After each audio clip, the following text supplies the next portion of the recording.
Clara hadn't always envisioned herself as a cat person. Her childhood memories were filled with the exuberant loyalty of dogs. However, the realities of her demanding career at a bustling advertising agency in the financial district, combined with the charming but compact nature of her apartment, made dog ownership seem a distant, impractical dream. The suggestion of a feline companion came from her close friend, Sarah, a passionate animal welfare advocate. Over their customary Sunday brunch at a cozy cafe in Cambridge, Sarah had gently broached the subject. "You know, Clara," she mused, stirring her latte, "a cat could be a wonderful fit for you. They're independent, yet so capable of deep affection. There's a fantastic place, City Paws Shelter, just a short tea ride away. Maybe just visit? No strings attached." The idea, once planted, began to take root. Clara found herself, late one evening, the city lights twinkling outside her window, scrolling through the shelter's website. The glow of her monitor illuminated a face weary from a recently concluded high-stakes project for a well-known tech company. The hopeful, whiskered faces on the screen stirred an unfamiliar emotion within her, a gentle pull towards something she hadn't realized she was missing. A few days later, on a bright, cool Saturday morning, the kind where the Boston sky is a piercing blue, Clara found herself pushing open the door to City Paws Shelter. A chorus of soft meows and resonant purrs greeted her, a surprisingly comforting sound that seemed to quiet the usual hum of city anxieties in her mind. She walked slowly down the aisles, past enclosures housing cats of every imaginable coat, color, and personality. Some were flamboyant, their paws reaching through the bars, vying for attention with acrobatic displays. Others were timid, nestled in the sanctuary of their blankets, observing the world with cautious eyes. And then, in a slightly more secluded area, she saw him. An orange tabby, his fur the color of autumn leaves, sat with a quiet dignity, observing her with strikingly intelligent emerald green eyes. He possessed an air of calm self-assurance, almost regal. His information card identified him as Finn, estimated to be around 5 years old. He had been found wandering the streets near the North End, a little worse for wear, but with an undeniably gentle spirit noted by the shelter staff. Clara felt an immediate, almost electric connection, a silent understanding that transcended words.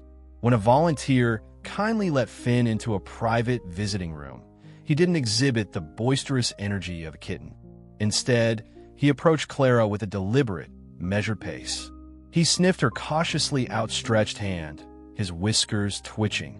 And then, in a gesture that melted away any lingering reservations Clara might have had, he pressed his head firmly against her leg, a deep, rumbling purr vibrating through him like a tiny, contented engine. It was a simple act, yet it felt deeply significant.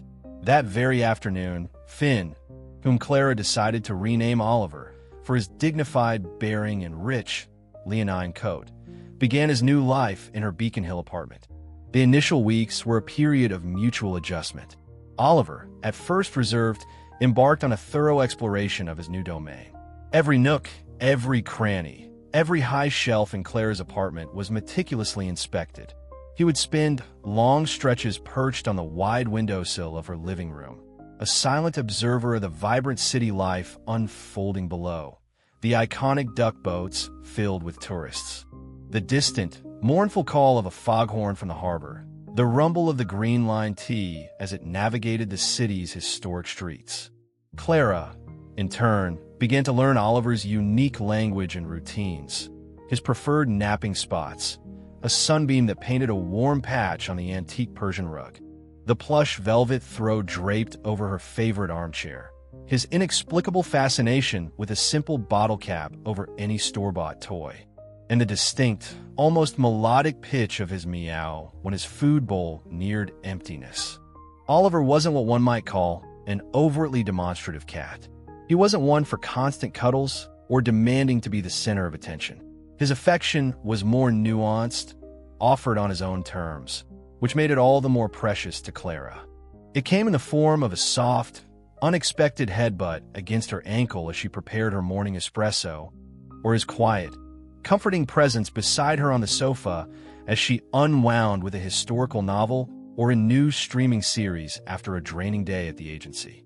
He had a particular way of gazing at her, his green eyes seemingly capable of plumbing the depths of her moods, offering a silent, profound understanding. Clara found his companionship an immense solace. The apartment, which had sometimes felt a little too quiet, a little too empty despite its curated charm, now felt genuinely like home, a shared sanctuary. She found herself confiding in him, narrating the absurdities of her workday, sharing her small triumphs and her mounting frustrations. Oliver, it seemed, would listen intently, occasionally offering a slow, deliberate blink, a feline expression of trust and affection that Clara had come to cherish. Life settled into a new, comfortable rhythm. Clara juggled her demanding project deadlines, met Sarah and other friends for dinners at Trinity Seaport District restaurants, and relished quiet weekends spent with Oliver, the gentle cadence of his purrs a soothing soundtrack to her downtime. She even found herself making more of an effort to look after her own well-being, subtly inspired by the daily responsibility of caring for another living creature. She started taking brisk walks along the Charles River Esplanade, breathing in the invigorating, sometimes bracing, New England air, and made a conscious effort to prepare healthier meals, resisting the easy allure of takeout from her favorite North End pizzeria or a quick sandwich from a nearby deli.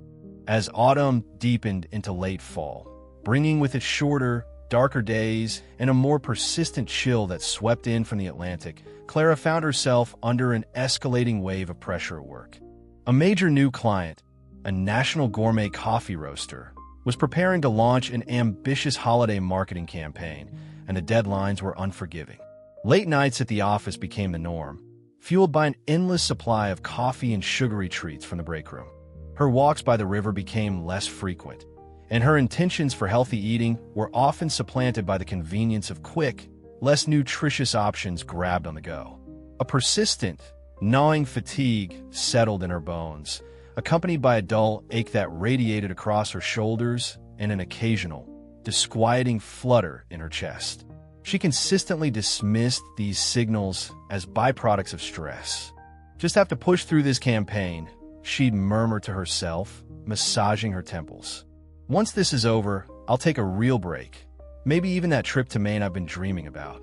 One Tuesday evening, the cumulative weight of weeks of unrelenting stress seemed to crash down on her all at once. She arrived home late, the raw Boston wind stinging her cheeks as she hurried from the tea station. The warmth of her apartment was an immediate, welcome embrace. Oliver greeted her at the door with his customary soft chirp and a brief, affectionate rub against her legs. Clara, however, felt profoundly unwell. A peculiar, constricting pressure had been steadily building in her chest throughout her crowded Red Line commute, and a wave of acute nausea had washed over her as she climbed the familiar 3 flights of stairs to her apartment. "Oh, Oliver," she managed, her voice a little strained, letting her heavy work bag slide to the floor.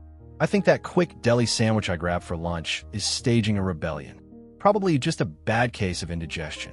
She changed into her most comfortable clothes, a faded Boston University sweatshirt and soft, worn sweatpants, and made her way to the kitchen, her mind set on brewing some strong ginger tea.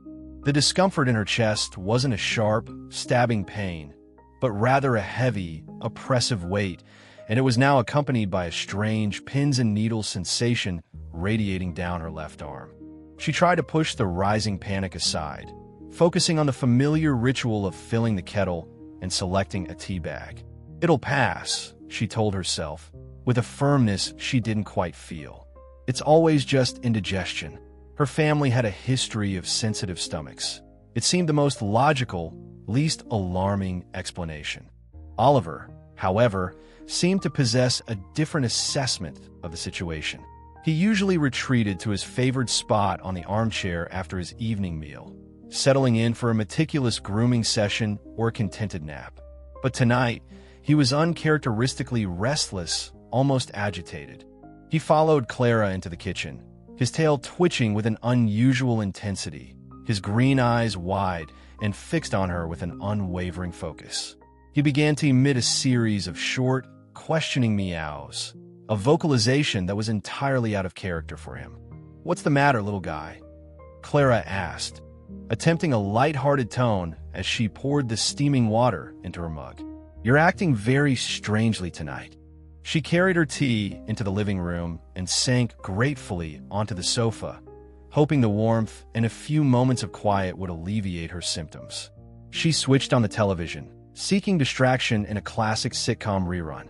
But the canned laughter felt jarring, completely out of sync with the growing unease that was tightening its grip on her body. The pressure in her chest intensified, and she felt a bead of cold sweat trickle down her temple, despite the comfortably cool temperature of the room. It was at this point that Oliver's behavior transitioned from merely unusual to genuinely alarming. He leaped onto the sofa beside her, not to settle down, but to pace anxiously back and forth on the cushions. He began to meow with a newfound persistence, a low, guttural sound that she had never heard from him before. It was a sound that resonated with an undeniable note of urgency, almost a desperate warning. "Oliver, please stop it. You're making me more nervous," Clara said, her voice trembling slightly. She reached out a hand to pet him, to soothe him, but he deftly evaded her touch, his attention solely focused on her. Then, he did something entirely unprecedented. He began to paw at her, first at her legs, then, with increasing insistence, at her chest, directly over the area where she felt the most intense, crushing pressure. His claws remained sheathed, but his actions were firm, demanding, almost frantic. He would paw at her, then look directly into her eyes, and let out that deep, mournful, urgent meow.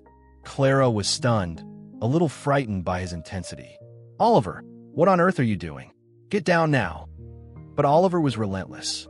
He pressed his small, warm body against her chest, almost as if he were trying to physically push away the discomfort she was experiencing.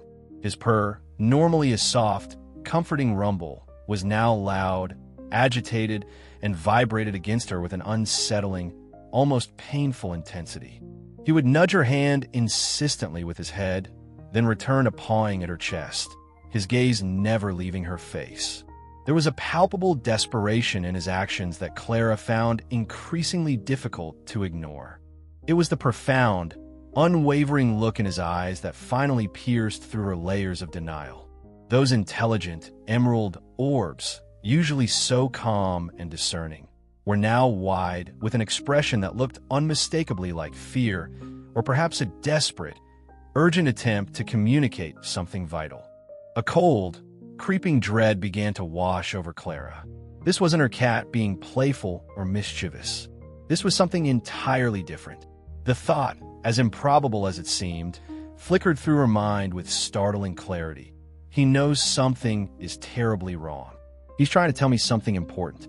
Her own symptoms, which she had been so resolutely determined to downplay, suddenly felt far more ominous in the light of Oliver's extraordinary behavior. The relentless pressure, the persistent nausea, the tingling sensation in her arm, the slight shortness of breath she now distinctly noticed. Could this truly be more than just a severe case of indigestion? She remembered her uncle, her mother's younger brother, who had suffered a heart attack a few years back. His initial symptoms, her mother had recounted with a lingering sadness, had been vague, easily mistaken for something minor, something that would pass. Oliver pawed at her chest again, more forcefully this time, and let out a particularly plaintive, almost howling yowl that seemed to echo the fear now blooming in Clara's own heart. Okay, Oliver," Clara said, her voice barely a whisper. All the fight, all the denial had drained out of her. The cat's strange, insistent, almost frantic behavior, coupled with the undeniable worsening of her own symptoms, decisively tipped the scales from dismissal to acute alarm. Maybe you're right. Maybe this isn't just indigestion. With hands that trembled uncontrollably, she reached for her phone on the coffee table. Her fingers fumbled as she swiped to unlock it. The thought of calling 911 felt too dramatic, too final. Perhaps a rideshare to the emergency room at Massachusetts General Hospital? MGH wasn't far. She opted for the latter, a small part of her still clinging to the faint hope that this was all a colossal, embarrassing overreaction. As she waited for her car, her anxiety mounting with each passing second, Oliver remained steadfastly by her side.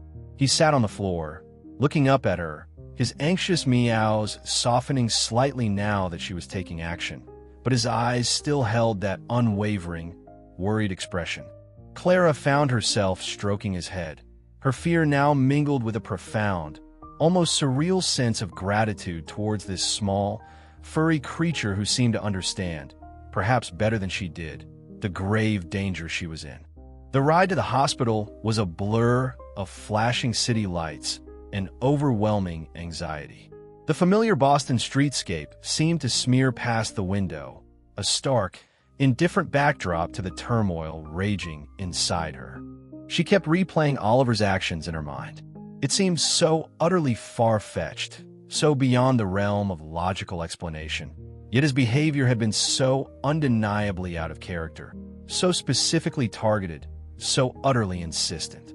At the MGH emergency room, the triage nurse listened attentively to Clara's description of her symptoms.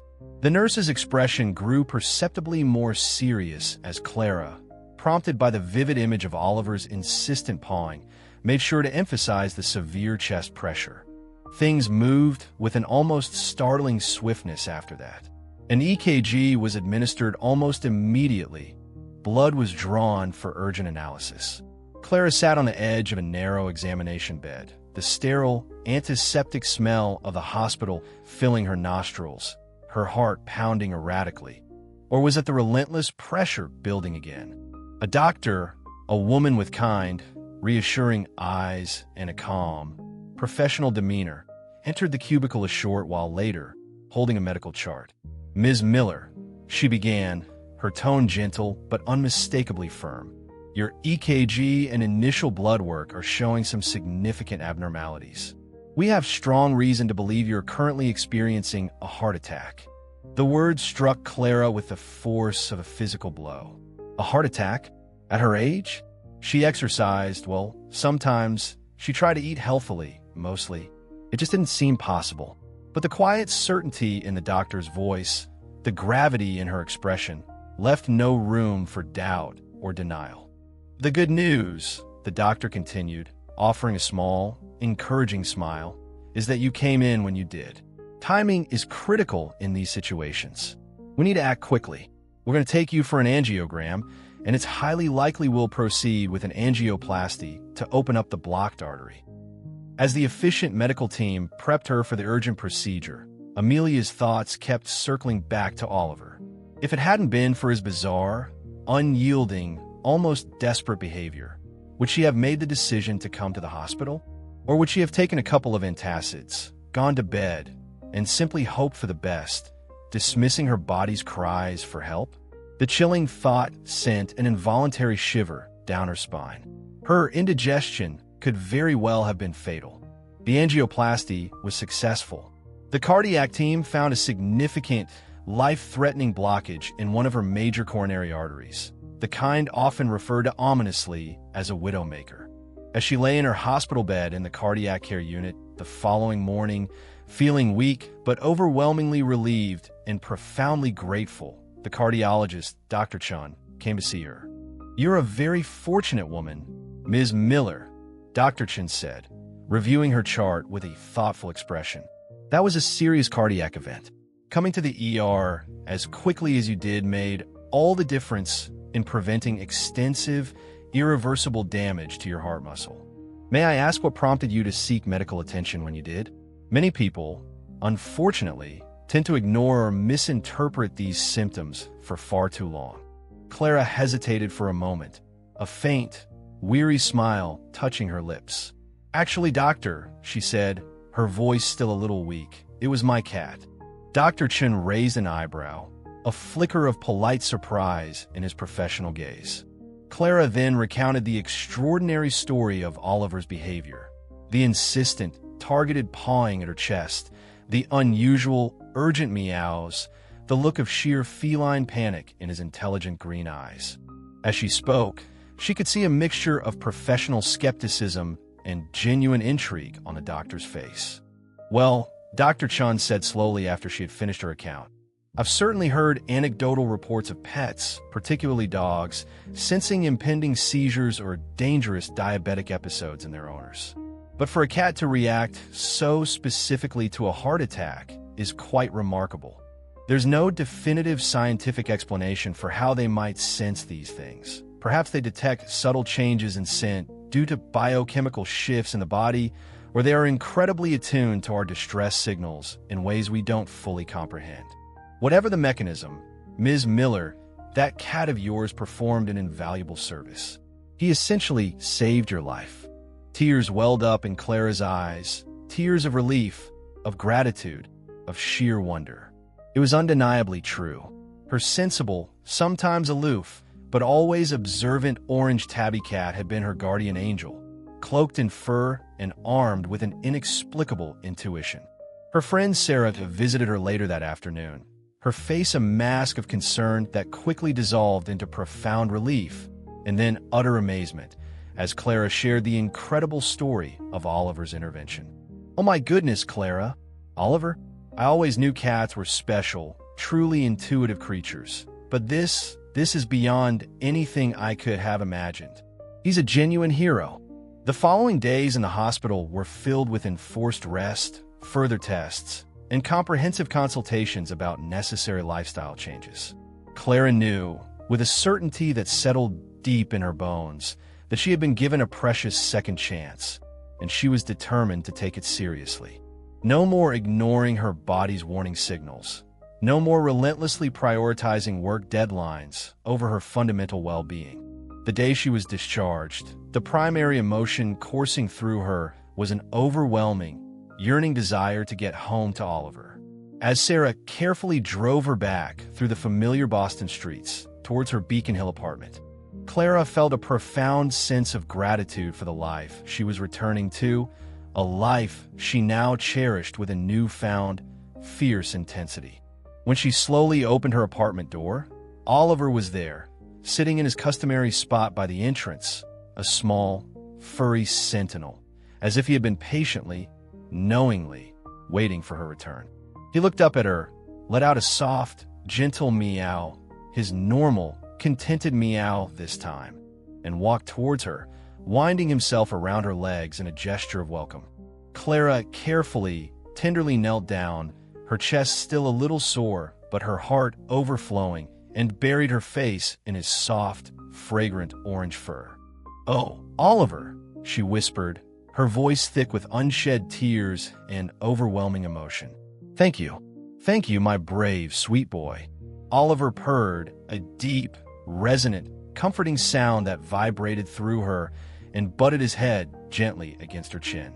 It was as if he understood. Perhaps he didn't comprehend the complex medical intricacies of a myocardial infarction or an angioplasty procedure, but in his own innate, feline way, he knew that his human had been in profound distress, and he had done everything within his power to help. And what he had done, it turned out, was nothing short of miraculous. In the weeks and months that followed, Clara's life underwent a significant transformation. She embraced her cardiac rehabilitation program with dedication, meticulously changed her diet, trading her beloved occasional indulgences in rich North End pasta dishes for grilled fish, fresh vegetables, and whole grains. She learned to manage her stress more effectively, setting firm boundaries at work, and rediscovered her passion for watercolor painting, a soothing hobby she had long neglected in the face of career pressures. Her apartment, once primarily a beautifully decorated place to sleep and recover from long workdays, became a true sanctuary of healing, tranquility, and shared companionship. Her bond with Oliver deepened in a way she hadn't thought possible, evolving into an even richer, more intuitive connection. He remained his independent self, of course, but there were new layers of tenderness and attentiveness in their interactions. He seemed even more exquisitely attuned to her moods, often appearing quietly by her side with a comforting purr if she seemed tired, pensive, or stressed. Clara, in turn, showered him with affection, constantly mindful that this small, unassuming, furry creature possessed an extraordinary, life-saving intuition. She often shared Oliver's incredible story with friends, family, and even her astonished colleagues at the advertising agency. Some reacted with polite incredulity. Others were deeply moved. A few even shared their own stories of remarkable animal perception. The tale even found its way into the Beacon Hill Chronicle, the local neighborhood newsletter, under the heartwarming headline, "Guardian Angel Tabby, Local Cat Saves Owner's Life." Oliver, naturally, remained blissfully unaware of his burgeoning local fame, perfectly content with a warm sunbeam to nap in, a consistently full food bowl, and the unwavering, adoring love of the woman whose life he had so unceremoniously, yet so profoundly and effectively saved. Clara would often find herself simply watching Oliver as he dozed peacefully in a patch of afternoon sunlight, the absolute embodiment of feline serenity and contentment. She would marvel at the sheer mystery of it all, how this remarkable creature, whom she had adopted with the modest hope of filling a small void of loneliness in her well-ordered life, had ended up giving her the greatest gift of all, her life, returned to her. She never looked at him the same way again. He wasn't just a pet, a companion. He was her confidant, her silent protector, her quiet, steadfast companion, and undeniably, unequivocally, her hero. The gentle, insistent pressure of his paw, once a source of her initial alarm and confusion, was now a cherished, sacred memory, a potent reminder of the day her ordinary, unassuming orange tabby cat did something truly extraordinary. He was a living, purring testament to the fact that sometimes the most profound connections, the most selfless acts of heroism, and the deepest forms of love come in the most unexpected and delightfully whiskered packages. The rhythm of their life in the heart of Boston resumed, but it was a rhythm now underscored by a deeper, more resonant appreciation for every shared moment, every soft, comforting purr, every slow, knowing blink from a pair of wise, emerald green eyes. Oliver, the unassuming savior, and Clara, the profoundly grateful survivor, their intertwined story a quiet, enduring testament to the remarkable, life-altering bonds that can form between species and the incredible, inexplicable intuition of a cat named Oliver.